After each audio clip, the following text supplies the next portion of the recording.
কৃষ্ণ জয় গুৰু শংকৰ পৰম শ্ৰদ্ধাৰ ভক্তিভাজন ভক্তপ্ৰাণ বৈষ্ণৱবৃন্দ বাপ বান্ধৱ আই মাতৃ সমস্ত যুৱক যুৱতী তথা শিশু ভক্তসকল জয় জয়তে আমি ভক্তি অঞ্জলি চেনেলৰ ফালৰ পৰা প্ৰতিভা বৰা বৰ্মনে আপোনাসবৰ সবাৰ শ্ৰীচৰণত ভক্তিভৰা সেৱা নিবেদন কৰিছোঁ। জয় জয়তে আমি এই আমাৰ চেনেলৰ ফালৰ পৰা বিভিন্ন বিষয়বস্তু আপলোড কৰাৰ লগতে আমি ভাবিছোঁ আগন্তুক সময়লৈকে আজিৰ পৰা আমাৰ শ্ৰীমন্ত শংকৰদেৱ গুৰুজনাৰ যি ভাগ জীৱনী সেই জীৱনী ভাগ আমি সম্পূৰ্ণভাৱে ধাৰাবাহিক ৰূপত আপোনাসবৰ মাজলৈ প্ৰচাৰ কৰিম। গতিকে আজি তাৰে শুভ আৰম্ভণি। আমি আজি প্ৰথমে শ্ৰীমন্ত শংকৰদেৱ গুৰুজনাৰ প্ৰথম বিষয়ভাগী আগবঢ়াবৰ কাৰণে প্ৰয়াস কৰিছোঁ। আশা কৰিছোঁ আপোনাসবে সমস্তজনে আমাৰ চেনেলটি আঁকোৱালি ল'ব আৰু ইয়াত কিবা অপৰাধ হৈ গ'লে আপোনাসবে আঙুলিয়াই দেখুৱাই দিব। আমি তাৰে কামনা কৰি সমস্তজনৰ চৰণলৈ ভক্তিভৰা সেৱা নিবেদন কৰিছোঁ। আহক আমি গুৰুজনাৰ জীৱনী ভাগৰ কাহিনীৰ মাজলৈ সোমাই যাওঁ।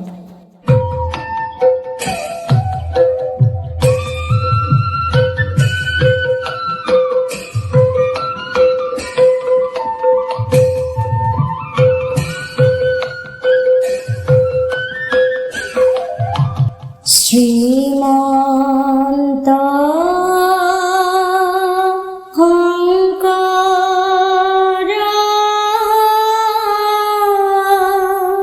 হৰি ভকতৰ জানা যেনো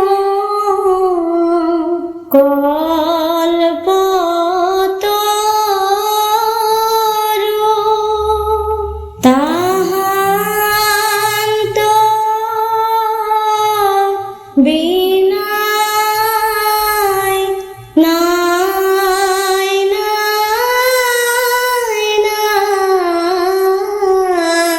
আমাৰ পৰম গুৰু আমাৰ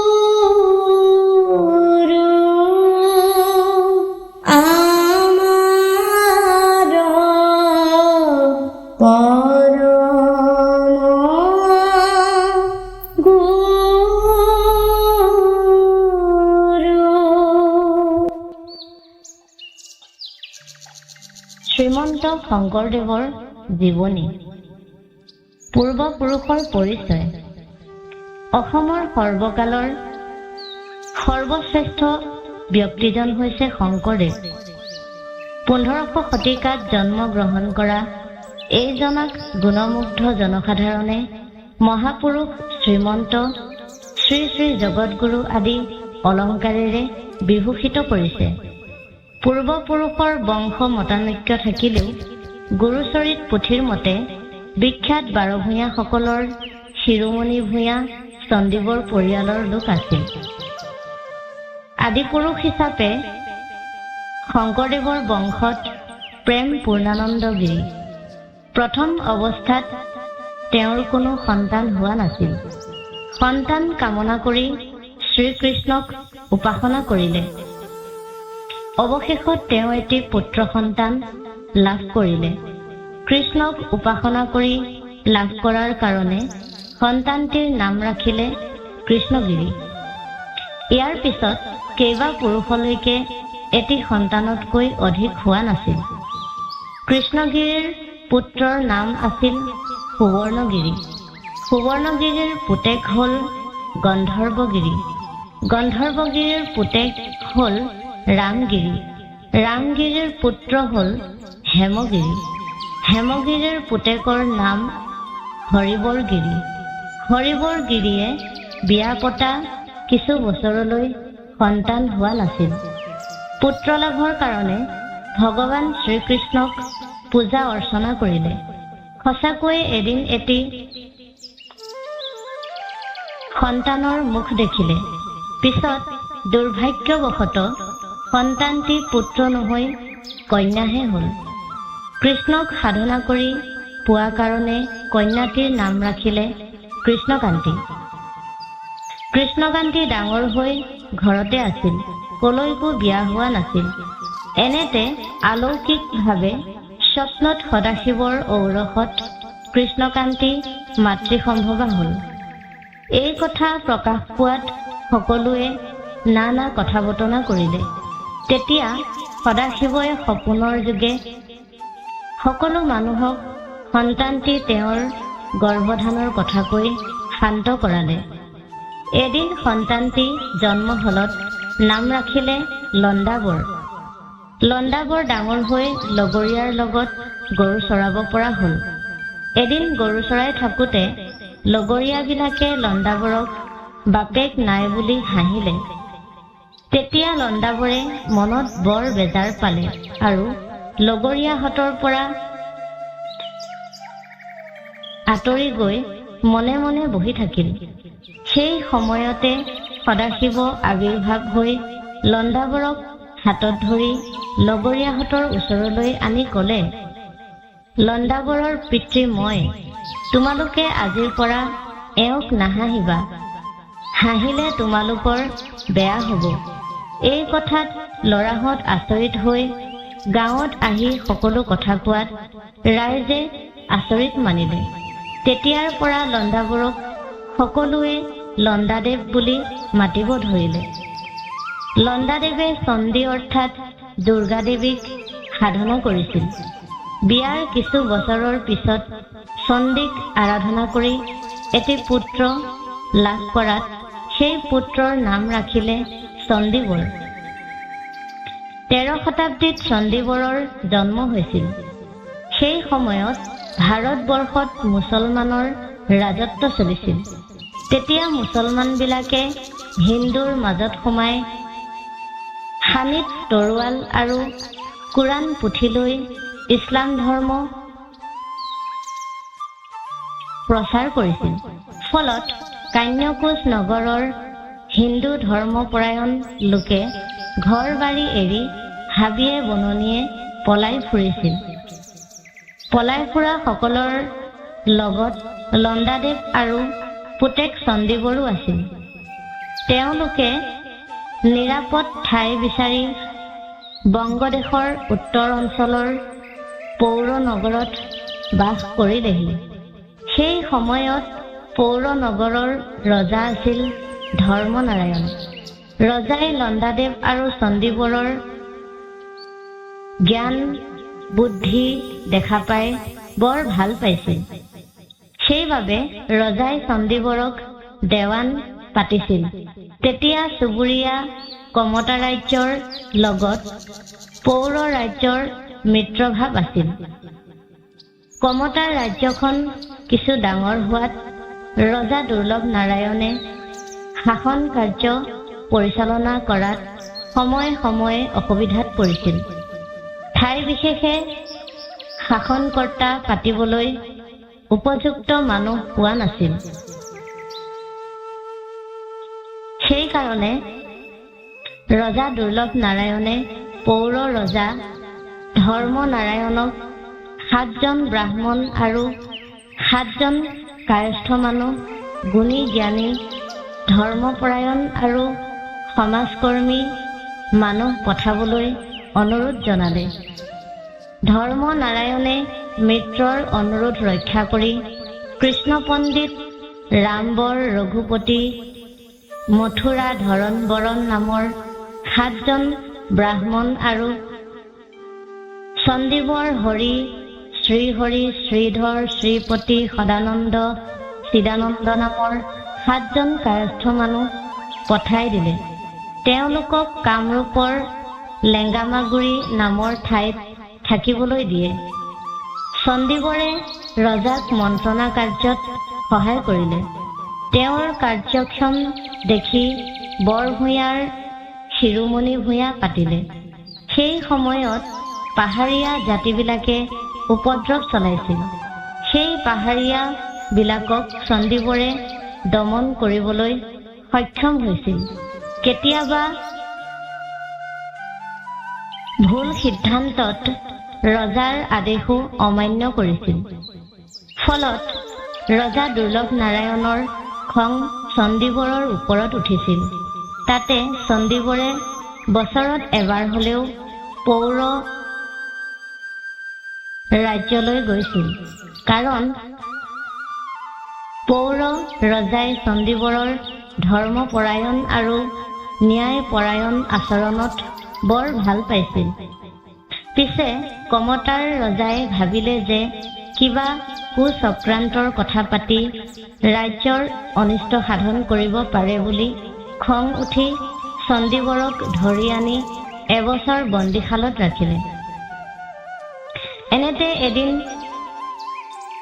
নদিয়া শান্তিপুৰৰ পৰা চন্দ্ৰকবি নামৰ পণ্ডিত এজনে কমতাপুৰৰ ৰজাৰ ওচৰলৈ আহি বাদ কৰিবৰ বাবে পণ্ডিত বিচাৰিলে। তেতিয়া ৰজাই চাৰিওফালে পণ্ডিত বিচাৰিলে। পিছে উপযুক্ত পণ্ডিত নোপোৱাত ৰজাই সেনাপতি সখীপাত্ৰক হুকুম কৰিলে যে 7 দিনৰ ভিতৰত এজন পণ্ডিত বিচাৰি আনি দিব লাগে। ৰজাৰ কথা শুনি সখীপাত্ৰই চিন্তা কৰি থাকোঁতে চণ্ডীবৰৰ পণ্ডিতালীৰ কথা মনত পৰিল। চণ্ডীবৰ যে ধৰ্মপৰায়ণ পণ্ডিত সেই কথা সি আগতেই জানিছিল। তেওঁকেই দেখুৱাই নিৰাপদ হোৱাৰ কথা ভাবিলে। সখীপাত্ৰই ভাল পণ্ডিত হিচাপে চণ্ডীবৰৰ নামটো ৰজাৰ আগত জনালে। তেতিয়া ৰজাই কাৰাগাৰত বন্দী হৈ থকা চণ্ডীবৰক মোকলাই অনালে। দীঘল দাড়ি চুলি নখ আদি কটাই গা ধুৱালে। পুৰণি কাপোৰবোৰ দলিয়াই নতুন সাজ পিন্ধাই চন্দ্ৰকবিৰ সৈতে বাদ কৰিবলৈ লগাই দিলে। দুয়োজন পণ্ডিতৰ মাজত তৰ্কযুদ্ধ লাগিল। শেষত পণ্ডিতজনে চণ্ডীবৰক তৰ্কত সমুচিত উত্তৰ দিব নোৱাৰাত সভাসদসকলে গীৰ্জনি মাৰি হাঁহি দিলে। ফলত চণ্ডীবৰ জয় হোৱাৰ প্ৰমাণ হ'ল। এতিয়া পণ্ডিতজনে অপমান বোধ কৰি সভা এৰি গুচি গ'ল। দুৰ্লভ নাৰায়ণ ৰজাই তৰ্কশাস্ত্ৰত পণ্ডিতক হৰুৱাই দিয়াত চণ্ডীবৰক বৰ ভাল পালে আৰু বন্দীৰ পৰা মুক্ত কৰি দিয়ে। লগতে চণ্ডীবৰক দেৱীদাস নাম দি বহুতো ধন সোণ পুৰস্কাৰ দি পঠায়। কাৰাগাৰত থকা সময়খিনিত চণ্ডীবৰে মহামায়াক উপাসনা কৰি আছিল। দেৱীৰ কৃপাতেই তৰ্কত জয় হৈছে বুলি ৰজাই অনুমান কৰি দেৱীদাস নাম প্ৰদান কৰিলে। তাৰপিছত নতুনকৈ মাটি বাৰী দি ঘৰ দুৱাৰ সজাই লেঙ্গামাগুৰিত সন্মানেৰে ৰাখিলে। তাতেই চণ্ডীবৰৰ পিতৃৰ লণ্ডাবৰৰ মৃত্যু হয়। কিছু দিনৰ পিছত বিবাহপাশত আবদ্ধ হয় আৰু ৰাজধৰ নামেৰে এটি পুত্ৰৰ জন্ম হয়। লেঙ্গামাগুৰিত কিছু বছৰ থকাৰ পিছত পাহাৰীয়া অসভ্য ভূতবিলাকে আহি উপদ্ৰৱ কৰাত তাত থকা মানুহখিনি থানবান হ'ল। যেনি তেনি মানুহখিনি গুচি গ'ল। চণ্ডীবৰৰ লগত কেইঘৰমান দক্ষিণ ফালে আহি টেম্বুৱানী নামেৰে এটা জানৰ পাৰত থাকিবলৈ ল'লেহি। সেই জানটোকে আজিকালি শান্তিজান বোলে। তেতিয়াও ভূতবিলাকে চণ্ডীবৰৰ পিছ এৰা নাছিল। এদিন ৰাজধৰে পথাৰত খেতিৰ বাবে মানুহক কাম কৰোৱাই আছিল। এনেতে ভূতবিলাক আহি ৰাজধৰক ধৰি লৈ গ'লহি। সেই বাতৰি পোৱাৰ লগে লগে চণ্ডীবৰে পিছত খেদি গ'ল। মাজৰাতি চণ্ডীবৰে দেখিবলৈ পালে যে কেইজনমান ভূতে ৰাজধৰক মাজত লৈ শুই আছে। চণ্ডীবৰে সিহঁতকেইটাক কাটি মাৰি ৰাজধৰক লৈ আহিল। চণ্ডীবৰৰ বা দেৱীদাসৰ পণ্ডিতালী আৰু বীৰত্বৰ লগতে সাহস দেখি ৰজাই ভূঞাসকলৰ শিৰোমণি ভূঞা পাতি স্বাধীনভাৱে ৰাজকাৰ্য চৰ্চা কৰিবলৈ আজ্ঞা কৰিলে। তেতিয়াৰে পৰা চণ্ডীবৰৰ পুত্ৰ নাতিলৈকে স্বতন্ত্ৰভাৱে ৰাজ্য চলাইছিল। ৰাজধৰ এজন দয়াৱান ব্যক্তি আছিল। তেওঁৰ 4জন পুত্ৰ জন্ম হয়: সূৰ্যবৰ, জয়ন্ত, মাধৱ আৰু হলায়ুধ। সূৰ্যবৰে খেৰসুতি নামৰ গাভৰুগৰাকীক বিয়া পাতে। খেৰসুতিৰ 3গৰাকী ভনী আছিল। এই 3গৰাকী ভনীয়েকক সূৰ্যবৰৰ 3জন ভায়েকে বিয়া কৰালে।